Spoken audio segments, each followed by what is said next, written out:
Udah. Halo, selamat sore semuanya. Kembali lagi di program Semeton Cegah Narkoba Streaming episode 39 bersama saya Selin dengan tema Hidup Produktif Nggak Harus Pakai Narkoba. Nah, sekarang nih kita udah kedatangan bintang tamu kita nih. Asik. Coba kenalin diri dulu dong, Mas. Oke, halo semua, selamat sore. Nama saya Roland, itu aja. Oke, Roland aja. Roland. Bisa dipanggil Naki Roland ya. Oke, bisa dipanggil Naki. Oke. Yang benernya gimana, Mas? Roland, nama panjangnya gimana? Oke, nama panjang saya Roland Octavianus Nitbani, bisa dipanggil Roland. Oke guys, bisa kalian lihat ya, sekarang kita udah pakai pakaian olahraga nih karena tema kita produktif. Sekarang kebetulan tadi pagi kita udah olahraga, jadi kita udah produktif gitu. Asik. Nah, sekarang kita langsung bahas aja nih. Nah, sebelumnya nih, for your information, jadi Roland ini dulu teman saya teman SMA. Kita sama-sama di SMA 5 ya, Lan ya. Iya, benar. Dan dia ini salah satu contoh pemuda produktif, sehat, dan tentunya jauh dari narkoba. Dia juga nih salah satu pemain basket andalannya Semala. Coba Lan, gimana ceritain gimana sih awal mula kamu bisa terjun di dunia perbasketan ini? Oke. Berarti ini Oh iya dong, masa dari akhir gitu ya? Oke, dari awal terjun ke dunia basket tuh pada saat saya masih SMP. Jadi saya nggak kepikiran sih sebenarnya masuk jadi pemain basket itu dari dulu. Sebenarnya cita-cita saya dari dulu tuh jadi pemain bola sebenarnya. Wih. Karena hobi saya tuh dari dulu suka main bola bersama teman-teman SD. Nah, singkat cerita, ini berjalannya waktu, saya bertemu dengan teman-teman SMP saya. Kebetulan teman-teman saya tuh suka olahraga basket. Nah, kemudian di situ saya diajaklah bermain basket. Wih, ternyata seru juga nih main basket. Seru juga nih. Ngelempar pakai tangan, rasain kering begini. Oh gitu. Harus gitu. Nah, begitu. Nah, saya ikut latihannya juga. Asik-asik juga sih sebenarnya orang-orangnya. Maka saya kayak ada rasa nyaman di sana. Makanya dari situ saya tekunin basket saya sampai sekarang nih kuliah ini masih bisa bermain basket. Oke, Roland tadi katanya dari SMP. Nah, SMP itu udah kamu udah langsung masuk ke klub basket atau masih sekedar main-main di lapangan biasa aja sama teman? Sebenarnya bukan klub basket sih, tim SMP masih waktu itu. Jadi kalau klub itu anggapan umurnya tuh sudah kayak kuliah ke atas lah anggapannya. Kalau SMP dulu tuh nggak ada tim-timan, anggapan tim SMP. Ini kita perwakilannya. SMP, gitu. Oke. Terus barulah masuk di SMA 5. SMA 5, ya. Karena basketnya sih sebenarnya. Sebenarnya masuk SMA 5 itu nggak kepikiran sampai sana. Jadi dulu pas SMP saya kepengen masuk SMK Pelayaran karena saya dari dulu kan hobinya suka gambar kapal. Jadi saya sudah cita-cita saya tuh kayak jadi nahkoda nih, keren nih nahkoda. Jadi kayak kapten kapal gitu. Tapi sering berjalannya waktu ya ternyata bukan jalan saya di sana. Ternyata saya ditempatkan di SMA 5. Dan di SMA 5 sendiri juga basketnya udah cukup terkenal ya, beberapa kali menangin kompetisi DBL, kejuaraan DPL. Ngomongin kamu udah di dunia basket yang udah cukup lama, pastinya ada prestasi. Coba nih apa aja sih ceritain prestasinya? Ini juga tak lihat nih ada kayak medali, ada piala. Kebetulan saya tumben ini megang medali. Boleh saya coba pakai? Boleh pakai. Ini kebetulan soalnya kebetulan bukan saya yang mau bawa sebenarnya. Mr. Chawi yang suruh bawa. Jadi sebenarnya ya malu sebenarnya bawa kayak gini, tapi Mr. Charlie yang ini dari Kobasma. Iya, Kobasma itu kompetisi basketball Smakers. Di situ SMA 5 juara 1. Wow. Tingkat SMA Pulau Lombok ini. Terus gimana nih Lan prestasinya coba? Dari SMP sudah dapat prestasi sih. Jadi prestasinya itu SMP tuh sering juara 2 tapi Juara 2 saya. Juara 2 itu juga juara. Prestasi dong. 1 2 3 itu prestasi. Iya, prestasi dari 1 2 3. Tapi dari SMP itu enggak pernah juara 1. Nggak apa-apa. Iya. Yang penting juara ada juaranya 2. Juara 2. Oke. Bangga lah, bangga. Bangga. Iya. Belum tentu semua orang bisa jadi juara kan. Iya. Terus masuk SMA kita latihan lebih giat lagi, lebih memperdalam basket. Kami latihan keras untuk persiapan DBL. Kan DBL itu kan ajang apa? Bergengsi di seluruh Indonesia ya, kan. Benar banget. Nah, jadi pada saat itu angkatan saya sudah latihan kerja keras, pagi, siang, malam sudah begitu kerja luar biasa. Pada saat saya 2017. Nah, di situ saya main DBL, diberikan kesempatan kepada tim untuk saya bermain. Nah, di situ kami emang tidak dapat juara. Kami kalah di semifinal itu. Waktu itu melawan SMK Kesuma Mataram. Dan kami emang akui sih, memang mereka tim yang solid, tim yang sudah berpengalaman lah untuk bermain di lapangan. Tetapi pada saat 2016 itu sebelum saya main itu sudah juara sih. Juara di angkatan kakak kelas kita itu sudah pernah juara juga. Ya, itu Rolandnya yang main. Saya kebetulan nggak main waktu itu. Jadi saya waktu itu main 3 on 3. Oke. Tapi 3 on 3-nya menang nggak? 3 on 3-nya juara 2. Itu kalau juara 1 itu kalau juara 1 itu terbang ke Surabaya, tanding lagi di Surabaya. Tapi sayangnya iya. jadi juara 2. Tuhan berkata lain. Oke, Tuhan berkata lain. Nah, terus juga denger Roland ini MVP. Itu di kejuaraan apa tuh, Lan? MVP itu kebetulan di kejuaraan Semansa Basketball League. Waktu itu saya bertemu Semala dengan Semala sih. Semala dengan Semala? Iya, Semala dengan SMAK. Oh gitu. Semala dengan SMAK. Kayak gitu, Selin. Itu tahun 2017. Iya, tahun 2017. Itu luar biasa banget loh, Lan, jadi MVP. Iya, itu sangat saya nyangka sih, Selin, sebenarnya. Itu saya pulang-pulang nggak mau berkata ke mama nih saya MVP. Terus peluk dong mama aku tapi MVP. Waktu itu mama saya sudah tidur kemalaman, saya pulang. Oh gitu, sedih banget. Pagi-pagi saya baru ceritain, Ma ini saya dapat MVP. Terus gimana respon mamanya tuh? Bangga sih. Oh bangga. Oh iya, gimana orang tua nggak mungkin nggak bangga. Ya, Roland udah menjuarai berapa turnamen basket, terus juga jadi MVP, gimana nggak bangga? Iya benar, Selin. Nah terus Roland, kalau misalnya kita ngomong-ngomong masalah olahraga nih, banyak olahragawan itu kan yang kayak pakai doping gitu. Padahal doping itu kan termasuk ke dalam kategori ke narkoba ya. Dan efek doping sendiri itu dalam jangka panjang itu jelek banget nih buat tubuh. Jadi bisa kayak ketergantungan, rusaknya organ atau saraf. Terus bisa juga rentan terhadap penyakit. Bahkan bisa jadi dari semua itu menghancurkan karirnya olahragawannya itu sendiri.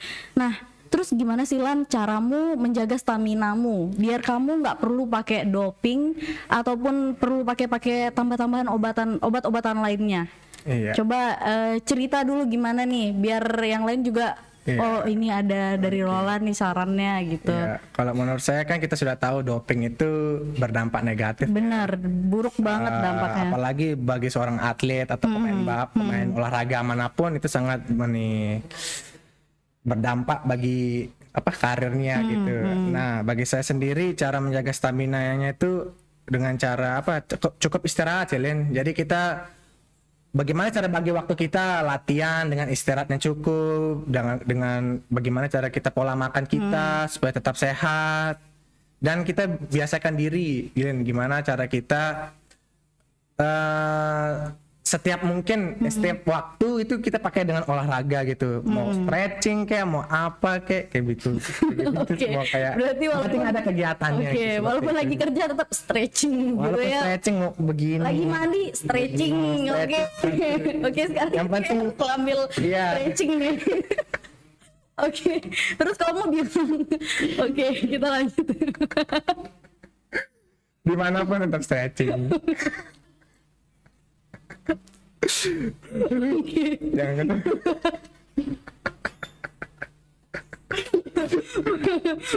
Lanjut, sorry kan. Bukan lawang guys. Oke. Tadi Roland bilang jaga pola makan. Iya, pola makannya. Itu kamu ada jaga pola makan tersendiri kah? Jadi kamu kayak nggak makan yang berminyak atau kayak gimana? Jujur ya, dari pengalaman saya pribadi, saya makan semuanya tuh. Teman-teman saya bilang, jangan makan yang minyak, jangan makan yang kayak gini, kayak gini. Tapi kamu gas ya semuanya. Tapi saya nih makan semuanya, nggak ada saya mau apa kecuali udang ya, saya alergi udang. Langsung gatal-gatal saya soalnya. Langsung gatal-gatal kayak gitu. Tapi kalau lobster saya makan. Gitu. Iya. Kenapa begitu? Mungkin yang mahal diterima sama tubuh gitu ya. Gitu juga. Gitu juga. Oke, terus berarti untuk pola makan masih kayak pada umumnya aja lah ya. Iya, pada gitu. umumnya, maksudnya makan ya seadanya aja, maksudnya kayak apa-apa dimakan gitu. Iya, yang pasti jadi kita nggak boleh maksa. Kalau misalnya udah capek ya udah istirahat, ya, malah sengaja dipaksa gitu. Iya, benar sekali. Malah jadi tubuhnya nanti lemah, terus malah pikirannya melayang-layang. Oke, terus lanjut nih ya, selain olahraga, Roland. Iya. Selain olahraga, kegiatan apa sih lagi yang kamu rutin lakukan, yang buat kamu jadi produktif? Oke, saya jujur orangnya nggak bisa diam sebenarnya. Saya melakukan apapun itu, kalau bisa saya nggak bisa diam dah intinya. Tanya mama saya di rumah, saya nggak pernah di rumah. Jadi saya keluyuran kemanapun mencari kegiatannya positif, tapi kalau negatif ya bisa coba sedikit-sedikit aja. Tidak boleh. Positifnya. Tidak boleh. Negatif itu tidak boleh, guys. Ya, Oke, jadi kegiatannya apa tuh? Coba banyak tadi katanya. Apa selain olahraga? Saya kebetulan pelayanan di gereja, bermain musik juga. Jadi kebetulan saya suka cover musik gitu, cover lagu dari beberapa aransemen lagu. Itu saya bisa menjadikan itu kegiatan yang produktif. Jadi saya sekalian belajar gimana sih cara mengatur nih lagu atau sebuah aransemen yang bagus, bisa saya kembangkan kayak gitu sih. Selin lagu berarti musik. Kamu juga aktif juga di musik. Iya. Nah, awal mula suka musik tuh gimana sih? Awalnya itu sebenarnya dari gereja sih ya. Jadi saya melihat nih, saya kan gereja di belakang. Saya lihat nih orang-orang main musik nih, wah keren banget ya bisa main nih alat musik. Kayak gimana sih rasanya main alat musik itu? Nah, saya coba-coba tanya pemain musik di gereja tuh, Om bisa nggak saya belajar main musik? Itu waktu itu saya lesnya drum. Saya cukup lama les drumnya, berapa tahun ya? 2 tahun 3 tahun lah saya les drum itu. Itu umur berapa tuh? SMP ya, SMP sampai SMA itu masih saya. SMP kelas 9. SMP kelas 9 saya di sana les, tapi saya kurang puas. Kenapa saya kurang puas? Karena saya kayak rasa ingin tahu saya itu tinggi. Jadi saya lihat orang main piano, main gitar, main bass itu saya kepengen gitu loh. Makanya saya jadi banyak tanya. Pada akhirnya saya memutuskan saya berhenti les. Itu juga gereja yang biayain. Nah, habis itu dari les drum itu saya coba-coba ngulik piano. Diulik-ulik pianonya. Kayak coba-coba lihat nih di YouTube cara bermain piano. Oh gitu. Terus gitu. Sama sih sama yang lainnya kayak gitar, bass gitu, saya ulik-ulik sendiri sih. Berarti udah banyak banget tuh alat musiknya, gitar, bass, piano, drum, banyak banget. Sayang kita lagi nggak ada gitar nih di sini. Coba kalau ada kita coba suruh Roland untuk main gitar ya. Ya, vokalisnya tapi saya mau request. Oh, siapa tuh? Rido Lutfi. Oh, Rido Lutfi. Mana orangnya Rido Lutfi? Rido Lutfi, tapi sayangnya tidak ada gitar sih di sini. Oh, tidak ada gitar. Gitarnya lagi masuk bengkel. Kalau nyanyi kayak biasa gitu mau nggak Roland? Kalau nyanyi sih boleh lah ya, kasih kita. Kalau nyanyi nggak terlalu bagus juga suaranya. Nggak apa-apa, ayo nyanyi Roland. Lagu apa? Lagu apa deh? Roland kan mirip sama Glenn Fredly ya. Gimana kalau misalnya kita request lagunya Glenn Fredly aja deh? Terserah kali ini, sungguh aku takkan peduli. Ku tak sanggup lagi jalani kisah denganmu. Biarkan ku sendiri tanpa bayang-bayangmu lagi. Ku tak sanggup lagi, janana, nggak tahu liriknya.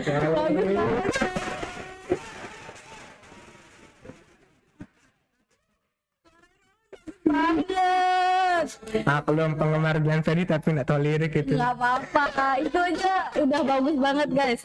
Nah terus dari musik nih, apa Roland juga kayak menghasilkan duit gitu dari musik, misalnya ikut-ikut manggung di kafe-kafe atau kayak gimana gitu? Kalau nyanyi di kafe sih belum pernah, belum pernah. Tapi kalau ikut lomba-lomba kayak gitu pernah sih. Nah, lomba apa tuh? Lomba akustik, lomba full band kayak gitu-gitu sih. Paling nggak pernah juara 1 juga sih sebenarnya. Paling juara 2, juara 3 kayak gitu. Paling gitu. Tapi lah. Itu pun udah juara namanya. Ya. Kita bersyukur aja tetap sih. bersyukur sama Tuhan. Sekali. Juara, bayangin guys. Seberapa produktifnya Roland Octavianus Nirbani. Udah olahraga, menguasai banyak alat musik, bisa nyanyi. Aktif banget anaknya, nggak bisa diem. Nah terus kalian sudah seberapa produktif nih? Apa masih nge-scroll TikTok di rumah sambil tiduran? Apa masih scroll Instastory orang? Jadi sekarang kita harus coba jadi orang yang produktif. Kita harus tiru Roland ini guys, karena bener-bener siapa tahu dari keproduktifan itu bisa jadi prestasi dan tentunya jauh dari narkoba. Oke Roland, terus coba kasih salah satu alat musik yang bener-bener favorit kamu banget. Alat favorit musik saya sih piano sih sebenarnya. Piano. Kenapa tuh? Kenapa piano menurut saya asik? Karena itu kita mainin piano tuh kayak kita lagi pacaran sama piano tuh. Pacaran. Romantis lah. Maksudnya kayak feelnya main piano tuh lain sama drum kan, itu kayak ngerok juga bisa. Tapi kalau piano tuh kayak kita bisa lembutin, kita kasih sih. Bener. ngisi-ngisi apa, enak sekali kalau main piano tuh. Piano tuh kayak apalagi kalau sudah genrenya jazz gitu, selinting-selintingnya tuh. Pernah nih berarti nih kayak nembak cewek pakai piano gitu ya? Kalau nembak cewek belum pernah sih, tapi kalau nyanyiin buat cewek pernah. Widih. Maksudnya nyanyiin buat teman-teman ya kan? Oke. Mungkin Selin mau saya nyanyiin nggak apa-apa, Rika. Gitu. Oke, nanti di belakang kita request lagi deh sama Roland. Bisa. Oke, Roland, mungkin coba kasih pesan-pesan buat para milenial di rumah nih, biar tetap produktif dan tentunya biar tetap jauh dari narkoba. Apa aja sih pesan-pesannya? Oke, pesan-pesan buat saya, buat teman-teman yang di luar sana yang masih belum produktif. Perbanyak relasi dengan orang-orang sekitar, banyak belajar, banyak bergaul bersama teman-teman. Mencari teman itu sebenarnya tidak sulit sih. Jadi kita juga harus lihat teman-teman kita ini positif atau negatif. Kita jangan takut kalau emang dia salah, ya kita katakan salah. Kalau itu tidak benar, ya kita katakan juga tidak benar.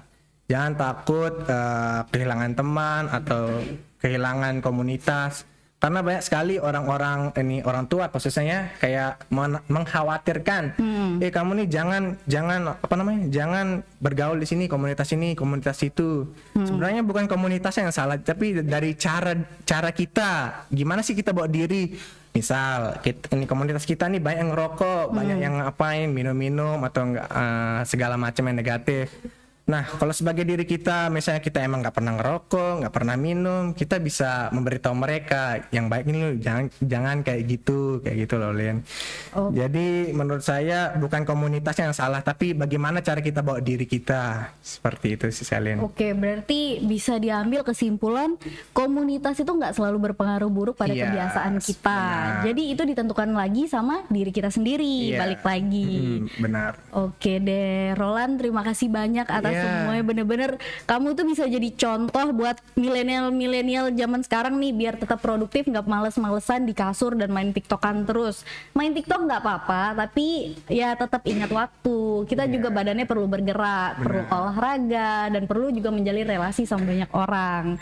Oke, terima kasih banyak Roland. Siap. Kita tutup aja program Semeton Cegah Narkoba streaming ini. Tapi sebelumnya nih, saya mau ngingetin, jadi di BNNP NTB ini sekarang udah ada layanan psikologi gratis buat kalian nih yang punya masalah, misalnya entah masalah pacar, masalah keluarga atau apapun itu, atau misalnya kalian perlu kalian tahu nih teman kalian ada yang menjadi penyalahguna narkoba, kalian bisa bantu bawa ke kita untuk rehabilitasi, atau mau ada pengaduan-pengaduan apapun itu, kalian bisa langsung aja akses sosial medianya BNNP NTB di Facebook, Instagram atau Twitter @infobnn_prof_ntb, di WhatsApp 085123894442 atau di web www.ntb.bnn.go.id.